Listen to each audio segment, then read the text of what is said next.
Hey guys, we are going to make a tomato pasta sauce today, and this is a very basic recipe. This is the recipe that you would have seen uploaded into this week's folder on Schoology, and also this is one of the recipes that we like to do in class. Now, like I said, it's very, very basic. You're gonna see there's not a lot of spices or herbs into the recipe, and that is done on purpose because it gives you a really good foundation to go home and tweak things and see what your mom does, see what your dad does, see what your grandma's secret recipe is, and go ahead and take some of those different flavor palettes and play with them and try to adapt them, but this just gives you that perfect foundation. All right, so the first thing that we did is we've already mise en place everything. Really quick to your ingredients, we have a medium onion, just roughly small chopped. We have 2 teaspoons of garlic, again from the jar, or if you're doing fresh garlic, it would be 2 cloves, a little bit of extra virgin olive oil. This is a recipe that you want to use extra virgin olive oil. A lot of times we talk in class about some of the shortcuts that you can take and when you can substitute out different types of oil. But when you're making something that's going to be a nice, really hearty sauce, it's really good to have the extra virgin olive oil. We also have carrots, which I know I've been teaching this long enough to know that a lot of times when students see that for the first time in the sauce, it kind of weirds them out. But once we puree it and we mix it through, it's pretty common in recipes. We also have dried thyme. All right, I'm using ground thyme. You can use any version of dried thyme. It doesn't have to be ground, but that is ground. One thing that I noticed on the recipe that I uploaded, the tomato paste is not on the recipe, and it's like one of the most important things about the sauce. So, I don't know. So anyway, add that to your recipe, or you'll see that it's in different recipes, but we are using tomato paste, which almost kind of, it is basically a pureed version of a tomato, and that paste is what's going to thicken up a lot of our sauce. So we have 2 tablespoons of the tomato paste. You'll find them in smaller cans because a little bit goes a long way, and when you're making recipes, you don't use that much. So that's that. All right, so the recipe calls for 28 ounces of peeled whole tomatoes. There are a couple different ways that you can get this, all right? If you want to use fresh tomatoes, you can. You do have to stew the tomatoes and then pull off the skins, which it's a process. I use canned tomatoes. I've talked to you a billion times about finding the shortcuts that work for you in the kitchen. And one of the things is I don't use fresh tomatoes a lot of times for sauces. So I'm gonna put these off to the side and we're gonna use canned tomatoes. Now, this can that I have is really large, you can see. This is what we would have bought if we were in class and we were dividing it up amongst all of you in small groups. So what we need to do is that we are going to weigh this out. And we talk about in class is if you are buying cans, your tomatoes already come in liquid. It comes in the juice. So because we're portioning this out, if our recipe calls for 28 ounces, if you're portioning it out something like this using one of these 2 scales, you want probably about 20 ounces of tomato and about 8 ounces or 1 cup of the actual liquid of the juice. So the first thing we're gonna do is we are gonna measure out the tomatoes. You can use either of the 2 scales if you have scales at home. A lot of people have digital scales, which is what I'm actually going to use in just a second.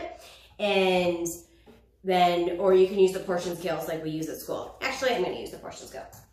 So when we use our portion scale, remember that when we went through this in class, we always want to start with our dial zeroed out. So we'll zero that out. We're going to add the bowl and we want to counteract the weight.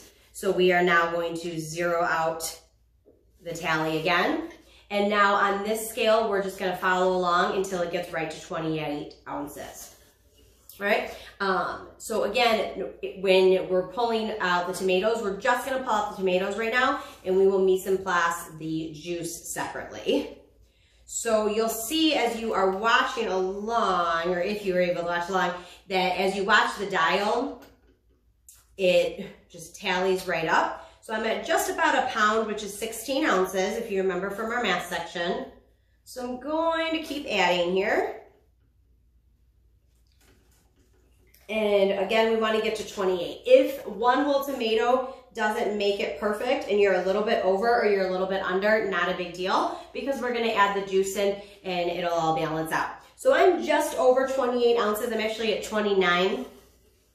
As I was pulling out those tomatoes, be really, really cautious that you don't squeeze them too hard because they are totally cooked and softened and stewed, so they will explode on you, and that's what we're gonna do in just a second. So we're gonna use that in just a minute. And then what we're gonna do next is we are going to use, like I said, about 8 ounces of liquid. So I'm just gonna use this measuring cup right here. And this is a 2-cup measuring cup. One of the good tricks for you while you are measuring is to always stay eye level. We talk about that in class, just so you can really make sure that you're on the appropriate line. And right there, we've got 8 ounces. All right, getting this extra stuff out of the way. So now what are you gonna do with the tomatoes? We don't wanna put these whole tomatoes into our sauce pot when we go to start. So what we wanna do is we want to make them into smaller pieces. So there's a couple ways you can do it. You can put them on a cutting board and you can slice into them, but because they're stewed and they're really soft and they're already cooked, they're also really easy to just pull and shred. And because we're gonna puree the sauce once it's cooked, it doesn't matter exactly if they look uniform. Also, if you use them on a cutting board, a ton of juice goes everywhere and you tend to lose some of the juice. So I like to go right into another bowl. And like I said, when you go ahead and you squeeze the tomatoes, you'll see that the juice is going to come out of, kind of explode. So you want to make sure that you are being cautious of that and that you are, either kind of piercing the side and letting the juice escape before you start to kind of shred the tomato. Or I kind of just, like I said, pierce the side, let the juices escape, and then pull and shred. Or that you're just squeezing it directly over that bowl. Don't be too aggressive. I know sometimes, for some reason, the teenage boys really like this one. And I think it's just like that. Boys will be dirty playing in the mud at the beach in the summertime kind of feel where you make a mess and I don't know. So as you're going through it, like I said, you'll just shred all of them. I have a few more to go here and then we will totally be ready in mise en place. So I'm gonna finish that up and then we'll go over to the stovetop and start the next batch. All right, there's a couple different steps in here. None of them are complicated, but sauces are not magic and they are gonna take a few minutes. So the first thing that we're gonna do is we are going to light a saucepan. I actually need to level that up. And there we go. Okay, I just cleaned my stovetop a second ago. So we're going to put about a medium heat underneath the saucepan. And we are going to heat up our extra virgin olive oil. We'll give that just a few seconds to warm up before we add in our garlic and our onion. Now remember that if you have the garlic that's already chopped, that you need to pay attention to it and make sure that it doesn't burn because it cooks a lot faster just because it's been soaking in either oil or water. All right, so we're gonna go ahead and add our garlic into that. And give that just about, 15, 30 seconds, somewhere around there. And then we will add in our onion. So let that mix around. And you can start to hear your oil sizzle just a little bit, most of the time at least. And once you get that sizzle, then it's gonna be time to go ahead and put in your different onions. Now, one thing as we've been making these different videos, when you're cooking at home, if you have a fan over top of your stove, when you're doing a lot of these different recipes where you have that sizzle, whether or not you're using a saute pan or saucepan, make sure you turn that fan on. One of the reasons I haven't been is just to keep the volume low so it's easier for you guys to hear. So we are gonna let the garlic and the onions cook until the onions are pretty much see-through and they're cooked all the way through and they're gonna be super flexible. So that's gonna take about 6 to 7 minutes. Our recipe says 7 to 9, so depending on your stovetop and depending on how high you have your heat, depends on whether or not you need to change that a little bit. So I'm gonna lower that heat just a little bit and put that saucepan right back over the heat.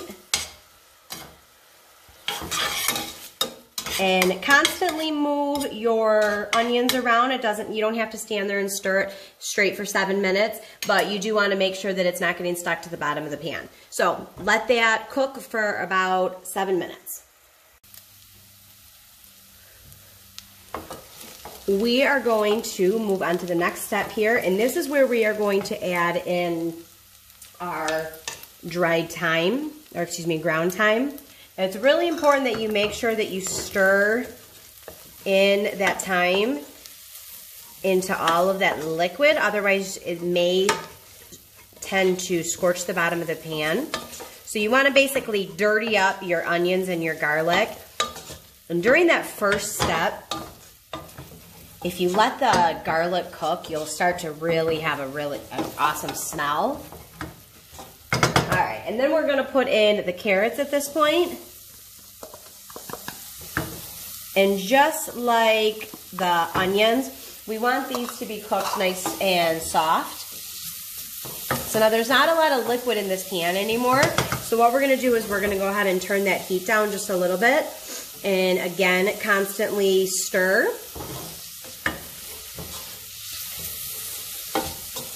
And this will take about 4 to 5 minutes before the carrots are cooked. Now, if you have a recipe that you like, or if you have certain herbs and spices that you like, this would be a common time to add them in, if they're ground spices. So if you're using maybe, I'm trying to grab something here, if you're using ground parsley or we've got thyme already, but oregano, there's different stuff over here on my spice rack, oregano, etc. You can get blends, like Italian seasoning blend is popular in different sauces. But really anything that you like. If it's a dried seasoning, you can add it in at this stage. If it's fresh, we would usually wait until we're gonna simmer the tomatoes. So let this sit, and this is gonna cook now for about another 5 minutes total, so about another 4 more minutes. Now it is time to add the tomatoes and the juice. So I'm just going to very carefully, because this is one that will splatter up. I'm gonna add the tomatoes. Now as we squeeze those tomatoes, we created a lot of juice. So before we add the rest of the juice, we're gonna mix this through. You're gonna feel like it is decently juicy. Like I said, we created a lot when we separated those different tomatoes and shredded them. So we have this mixture right here. Then we're gonna add in the additional 8 ounces of just the juice that we have. And then the 2 tablespoons of the tomato paste. So what we wanna do now is we want to crank up that heat to a nice high heat, because we want this mixture to get to a boil. Now, the temperature is not gonna stay on a boil the entire time, but we want to get it to a boil, let it sit at that boil for just about 2 minutes, and then we'll lower the temperature. So even though we used a shortcut and we are using the cooked stewed tomatoes, we still want to finish cooking them, if you will. They're basically stewed, so now we're gonna cook them through and heat them. So we're going to do that by boiling it.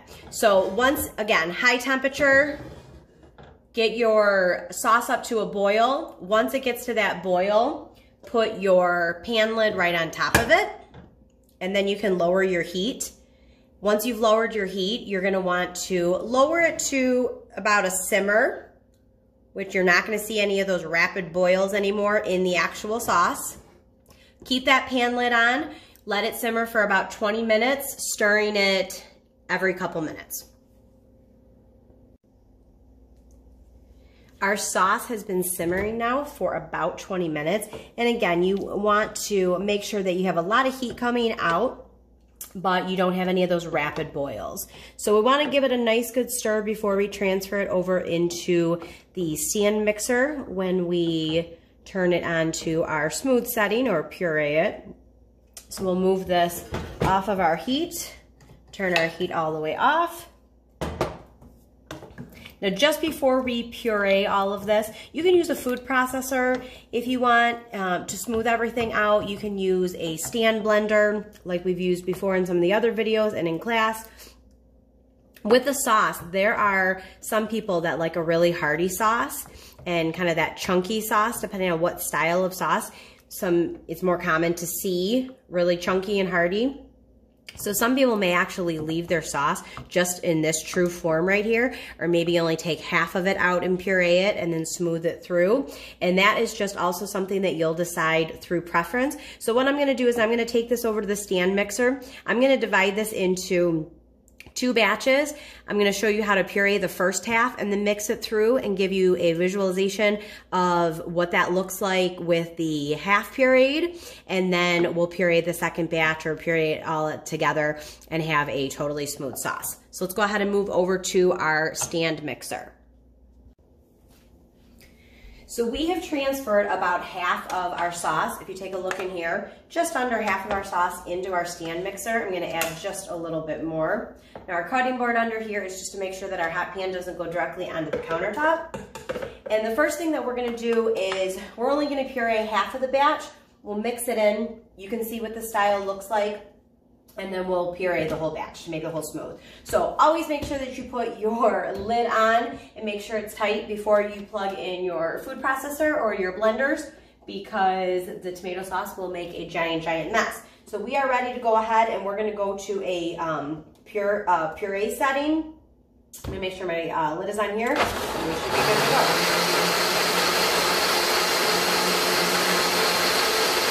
Now, depending on how strong your mixer is, it may not take that long. You'll see there's a lot of heat that's going to come right out of the top, and this is going to be our texture here. Nice creamy tomato sauce.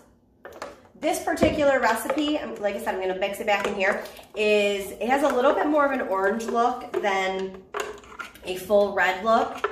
What we buy in stores is a processed version of a lot of different sauces, and it uses typically more tomato paste. So that's where some of that red, that deep red look comes from, and every recipe is just a little bit different. So for starters, I have you look at this, and this is kind of our chunky sauce right now. Let me bring this one up for you. So if you look here, you can see that we have a good amount that is smooth, but then we also have full tomatoes in there that are going to be to the bite. A lot of times if you have either arrabbiata sauce, marinara sauce, those are some sauces that you'll see more whole tomatoes where not everything is totally smooth. So we are going to smooth out this whole recipe. So what I'm going to do is I'm going to transfer all of this now into the stand mixer. Move this back out of the way and just make it completely smooth. So again, this is totally preference to you, whether or not you want a little bit of chunkiness, I guess, and a little bit of those full tomatoes to the bite, or if you want it completely smooth. So this particular batch, we're gonna smooth all the way out. I'm gonna make sure, again, my lid is all the way on. Part of the heat is gonna really push on the top of your lid, so make sure that you're holding it in a quick puree. And most of this is already pureed, so it's not gonna take long at all. And we'll let that settle, lift, let that heat out, and then you can see as it pours out that it's gonna be a completely smooth texture. And you have a nice homemade fresh sauce with a lot less preservatives than if you were to buy it at a store. So let's go ahead and plate on some penne pasta noodles and take a look at what it looks like over that. So our final product here, our homemade tomato sauce over a penne noodle. We've got a little fresh parsley sprinkled over the top just to give it some nice herb taste. And that was a nice, easy dinner with no preservatives, everything made from scratch. Enjoy, guys.